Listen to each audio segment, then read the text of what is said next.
ദൈവതിരുനാമത്തിന് മഹത്വം ഉണ്ടാകട്ടെ. എല്ലാവർക്കും കർത്താവായ യേശു ക്രിസ്തുവിൻ്റെ സ്നേഹം നിറഞ്ഞ നാമത്തിൽ എൻ്റെ എളിയ വന്ദനം നിങ്ങളെല്ലാവരെയും അറിയിക്കുന്നു. അമേരിക്കയിൽ ഫിലദൽഫിയ എന്ന സ്ഥലത്ത് ലിയ വുഡ് എന്ന ഒരു വൃദ്ധയായ സ്ത്രീ ഏകാഗിയായി തനിച്ച് പാർത്തുകൊണ്ടിരുന്നു.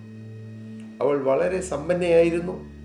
മറ്റാരുടെയും സഹായമൊന്നുമില്ലാതെ ജീവിക്കാൻ കഴിയുന്നത്ര വേണ്ട ധനവും എല്ലാം ഈ ലിഡിയ വുഡിനുണ്ടായിരുന്നു. പക്ഷെ അവൾ സന്തോഷവതിയായിരുന്നില്ല. അവളുടെ ലോൺലിനെസ് അവളെ ദുഃഖത്തിലാഴ്ത്തിക്കളഞ്ഞു. എന്നാൽ ജോൺ മക്കായേൽവേ എന്ന ഒരു പോസ്റ്റ്മാൻ അവിടെ പുതുതായി നിയമിതനായി പോസ്റ്റ്മാനായി. അദ്ദേഹം ഈ ലിഡിയ വുഡിനുള്ളതായ എഴുത്തുകളും മണി ഓർഡറുകളും എല്ലാം ഈ വീട്ടിൽ കൊണ്ടുകൊടുക്കും. ഈ വീട്ടിൽ കൊണ്ടുകൊടുക്കുമ്പോഴെല്ലാം വളരെ സന്തോഷവാനായി, വളരെ പ്രസന്നവതനായി, വളരെ സ്നേഹഭാവത്തോടെ ഈ വൃദ്ധയോട് സംസാരിക്കും. ഇതിങ്ങനെ പതിവായി തുടങ്ങിയതുകൊണ്ട് ആ വൃദ്ധയുടെ ജീവിതത്തിൽ മാറ്റം വന്നു. അതെ, നാം മറ്റുള്ളവരോട് സ്നേഹമായി ഇടപെടുമ്പോൾ, നാം കരുണയോടെ ആർദ്രതയോടെ ക്രിസ്തുവിൻ്റെ സ്നേഹത്തിൽ നിന്ന് ഇടപെടുമ്പോൾ അവരുടെ ജീവിതത്തിൽ മാറ്റം വരും. അവരുടെ ജീവിതവും സന്തോഷമായി തീരും. നാം ഒരു ചൊല്ല് പാടാറില്ലേ, മുല്ലപ്പൊടിയേറ്റ് കിടക്കും കല്ലിനുമുണ്ടാകാം ആ സൗരഭ്യം. അതെ, ക്രിസ്തുവിൻ്റെ സൗരഭ്യം നമ്മിൽ വന്നാൽ നമ്മുടെ ജീവിതവും മാറും, നമ്മുടെ ജീവിതത്തിലും കാതലായ മാറ്റം വരും. എന്താണ് സംഭവിച്ചത്? ഈ ലിഡിയ വുഡ് ഈ ജോൺ മക്കാൽവേയുമായിട്ടുള്ളതായ ആ നിരന്തര ബന്ധത്തിൽ അവളുടെ ജീവിതം മാറി. ഒരു മോനെ പോലെ ഈ വ്യർത്ഥയായ സ്ത്രീ ജോണിനെ സ്നേഹിച്ചു. ആ സ്ത്രീ മരിച്ചു, പ്രായമായി മരിച്ചു. എന്നാൽ അവളുടെ മുഴുവൻ സ്വത്തും, ഞാൻ വായിച്ചത് പ്രകാരമാണ്, $1,70,75,000 ഡോളറാണ്. ഇന്നത്തെ കണക്ക് വെച്ചാൽ 1,70,75,000 ഇൻറ്റു 85 87 ഇട്ട് മൾട്ടിപ്ലൈ ചെയ്യാം. അത്രയും വലിയൊരു എമൗണ്ട് ഈ ജോണിൻ്റെ പേരിൽ എഴുതി വെച്ചിട്ടാണ് വൃദ്ധയായ സ്ത്രീ ഭൂമിയിൽ നിന്ന് മാറ്റപ്പെട്ടത്. ഞാനിത് പറഞ്ഞത്, നാം നന്മ ചെയ്താൽ അതിന് പ്രതിഫലം കിട്ടും. ഈ ഭൂമിയിൽ വെച്ച് തന്നെ കിട്ടും, അല്ല നിത്യസ്വർഗത്തിൽ ചെല്ലുമ്പോൾ കിട്ടും. നാം മറ്റുള്ളവർക്ക് ഉപകാരം ചെയ്യാൻ മടിക്കരുത്, മറ്റുള്ളവരെ സ്നേഹിക്കാൻ മടിക്കരുത്. ഒരു സ്നേഹത്തിൻ്റെ വാക്ക്, ഒരു സ്നേഹത്തിൻ്റെ പുഞ്ചിരി, ഒരു കരുണയുടെ ആർദ്രതയുടെ ഒരു നോട്ടം, അതെല്ലാം മനുഷ്യ ജീവിതങ്ങളെ സ്വാധീനിക്കാം. നാം കൊടുക്കുന്ന കുറേ രൂപയോ, നാം കൊടുക്കുന്നത്, ചിലർ വീട് പണിത് കൊടുക്കും, അല്ലെങ്കിൽ ചിലർ സഹായം ചെയ്യും, സംഭാവന ചെയ്യും, എല്ലാം വേണം. പക്ഷേ അതിലും വലുതാണ് തകർന്നും ക്ഷീണിച്ചും വാടിയിരിക്കുന്ന മനുഷ്യൻ്റെ അരികിലേക്ക് ചെന്ന് സ്നേഹഭാവത്തോടെ ഒന്ന് ചിരിക്കുക, സ്നേഹത്തോടെ അദ്ദേഹത്തെ ഒന്ന് ഒരു ഷെയ്ക്ക് ഹാൻഡ് കൊടുക്കുക, സുഖമാണോ എന്ന് ചോദിക്കുക. അങ്ങനെ ചെയ്യുമ്പോൾ ജീവിതം മാറും.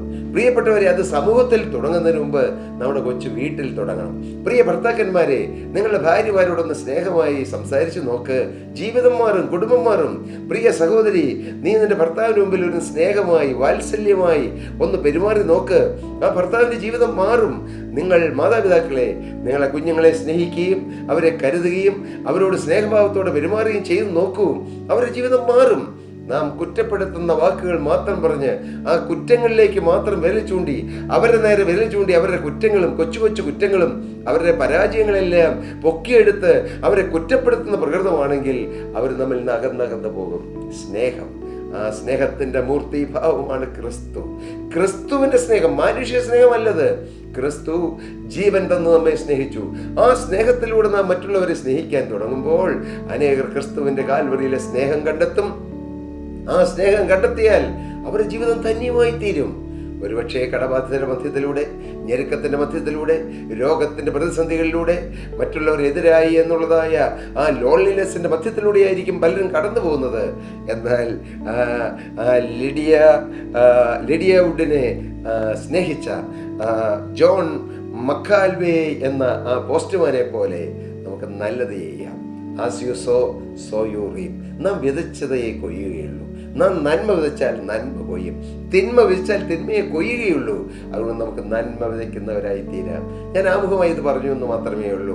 പ്രിയപ്പെട്ടവരെ, നാം ചിന്തിച്ചു വന്ന ഭാഗം ലൂക്കോസിന്റെ സുവിശേഷത്തിലായിരുന്നു.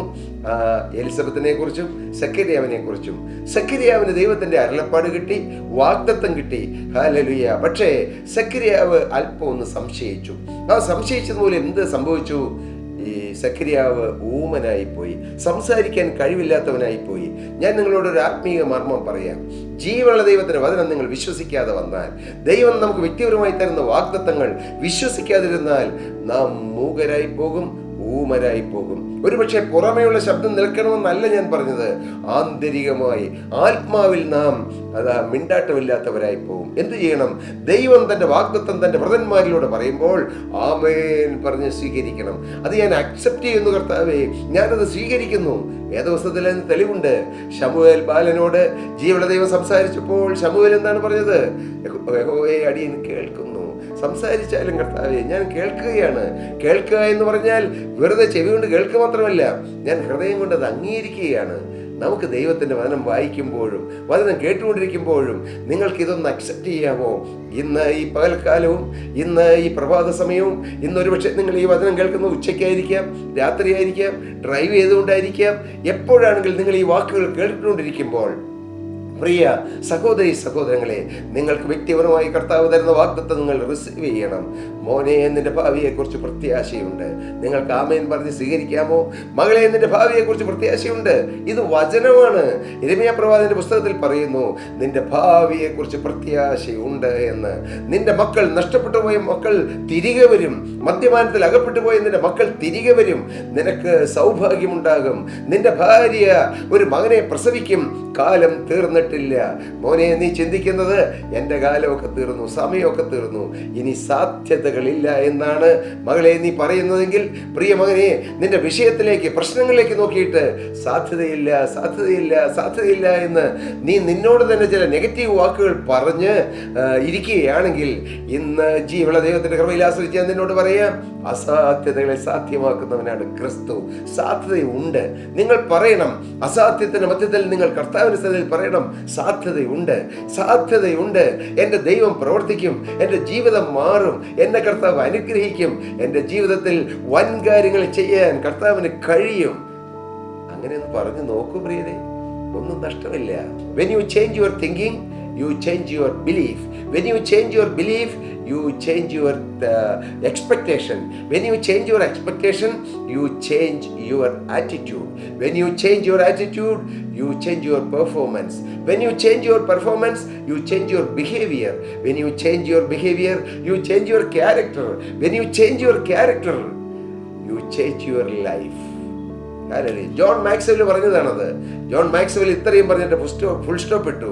ഞാൻ ഈ ഭാഗങ്ങൾ വായിച്ചപ്പോൾ ഞാൻ ചിന്തിച്ചു, അദ്ദേഹം പറഞ്ഞു നിർത്തിയത്, when you change your life. എങ്ങനെ ചേഞ്ച് ചെയ്യാൻ പറ്റും? when you change your character, you change your life. നമ്മുടെ ജീവിതം മാറും. പക്ഷെ ഞാൻ അതിൻ്റെ അടിയിലൊന്ന് എഴുതി ചേർത്തു, when you change your life, you can change the life of others. ഇതൊരു സത്യമാണ്. നമ്മുടെ ജീവിതം മാറിയാലേ നമുക്ക് മറ്റുള്ളവരുടെ ജീവിതം മാറ്റാൻ കഴിയൂ. നമ്മുടെ ജീവിതം മാറിയാൽ മറ്റുള്ളവരുടെ ജീവിതം മാറും, ദൈവം മാറ്റും. പ്രിയ ഭർത്താവേ, അങ്ങയുടെ ജീവിതം മാറിയാൽ അങ്ങയുടെ ഭാര്യയുടെ ജീവിതം മാറും. പ്രിയ സഹോദരി, നീ ഭർത്താവിന്റെ സ്വഭാവം മാറാനല്ലേ നോക്കുന്നത്? അതവിടെ നിർത്ത്. നിന്റെ സ്വഭാവം മാറ്റ്, നിന്റെ ഭർത്താവിന്റെ സ്വഭാവം മാറിക്കൊള്ളും. പ്രിയ മാതാപിതാക്കളെ, നിങ്ങൾ മക്കളുടെ സ്വഭാവം മാറാൻ വേണ്ടി നിങ്ങൾ കഠിന പ്രയത്നം ചെയ്യുന്നു. അവർക്ക് വേണ്ടി പ്രാർത്ഥിക്കുന്നു, ഉപവസിക്കുന്നു, അവരെ വഴക്ക് പറയുന്നു, ഉപദേശിക്കുന്നു, ശാസിക്കുന്നു, വേണ്ടി വന്നാൽ ചില ചെറിയ തല്ലി കൊടുക്കുന്നു, ചില ശിക്ഷകൾ കൊടുക്കുന്നു.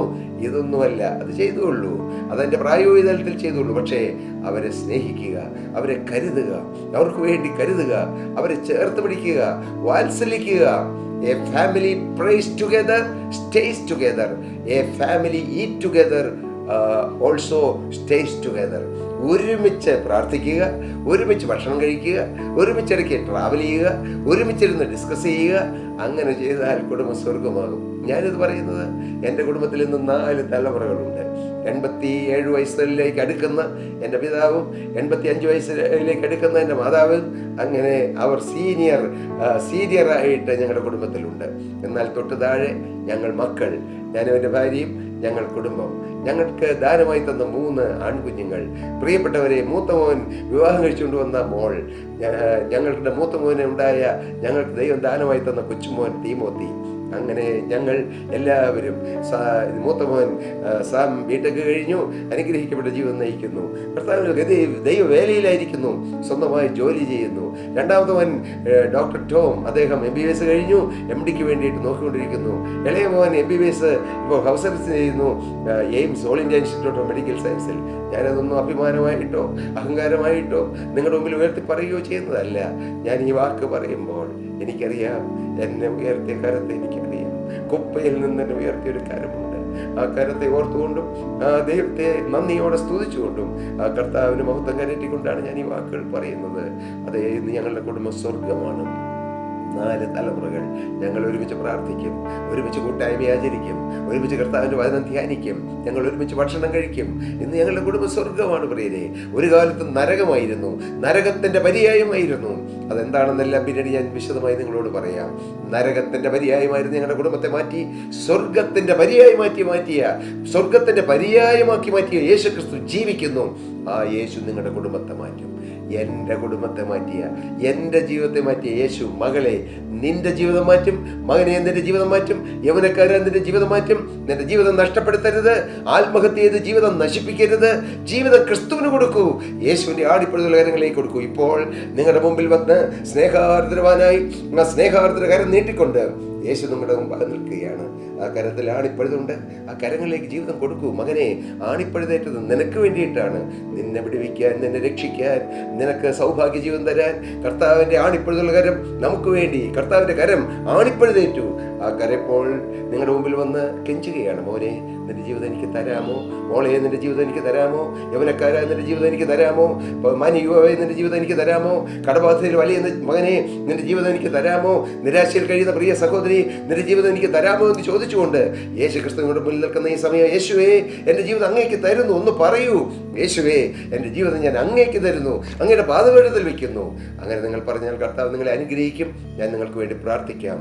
ഞങ്ങളുടെ സ്നേഹപിതാവേ, സ്നേഹനിധിയായ ഞങ്ങളുടെ കർത്താവേ, ഇന്ന് ഈ തിരുവചനം കേൾക്കുന്ന മക്കളെ അനുഗ്രഹിക്കണമേ, കൃപയിൽ പൊതിയണമേ, കടബാധ്യതകൾ മാറ്റണമേ, സാമ്പത്തിക ഞെരുക്കങ്ങൾ മാറ്റണമേ കർത്താവേ. ഹല്ലേലൂയ. ചില രോഗബാധകൾ മാറ്റണമേ. എല്ലാത്തിലുപരി ആത്മാവിൻ്റെ വീണ്ടെടുപ്പും രക്ഷയും നൽകി ഈ മക്കളെ അനുഗ്രഹിക്കണം. യേശു ക്രിസ്തുവിന്റെ അത്ഭുത നാമത്തിൽ തന്നെ. ആമേൻ. ഹല്ലേലൂയ. പ്രിയ ദൈവജനമേ, നിങ്ങൾക്ക് പ്രാർത്ഥനാ വിഷയങ്ങളുണ്ടോ? ഞങ്ങളെ താഴെ കാണുന്ന നമ്പറിൽ ഞങ്ങളുമായി കോൺടാക്ട് ചെയ്താൽ ഞങ്ങൾ തീർച്ചയായും നിങ്ങൾക്ക് വേണ്ടി പ്രാർത്ഥിക്കാം. അല്ല, നിങ്ങളും പ്രാർത്ഥിക്കൂ, നമുക്ക് ഒരുമിച്ച് പ്രാർത്ഥിക്കാം. യേശു നമ്മുടെ പ്രാർത്ഥനയ്ക്ക് മറുപടി തരും. കർത്താവ് നിങ്ങളെ നിറപടിയായി അനുഗ്രഹിക്കും.